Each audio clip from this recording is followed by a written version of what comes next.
Hello అండి. మేమైతే ఈసారి పొంగల్ హాలిడేస్‌కి ఊరైతే వెళ్ళకుండా ఫ్యామిలీతో కేరళ ట్రిప్ అయితే ప్లాన్ చేసామనమాట. సో, భోగి రోజు మార్నింగే మేము స్టార్ట్ అయిపోయాం. అరౌండ్ 12:00కి ట్రైన్ మాది. సో, సికింద్రాబాద్‌లో ట్రైన్ ఎక్కేసాం. పిల్లలతో అయితే ఇట్లా టైం పాస్ చేసేసాం రోజంతా. నెక్స్ట్ డే మేము అరౌండ్ ఆఫ్టర్‌నూన్ అనమాట. సో, ఆల్వా అయితే రీచ్ అయ్యాం. ఫస్ట్ స్టాప్ అయితే ఆల్వా.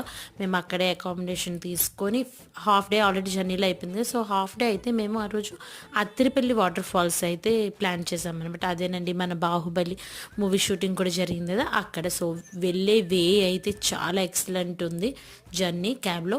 అండ్ అక్కడైతే 2 కిలోమీటర్స్ ఆల్మోస్ట్ ట్రెక్కింగ్ చేస్తే ఈ బ్యూటిఫుల్ వ్యూ అయితే మాకు దొరికిందనమాట. సో, వాటర్ ఫాల్స్ బాగా చాలా చాలా బాగున్నాయి, ఎంజాయ్ చేసాం. సో, మా ఈ ట్రిప్ మేము ఎలా ప్లాన్ చేసుకున్నాం, ఎలా ఎంజాయ్ చేసాం, ఈచ్ అండ్ ఎవ్రీ డీటెయిల్తో మీకు లాంగ్ వీడియో అయితే వస్తుంది. ఓకేనా, బాయ్ బాయ్.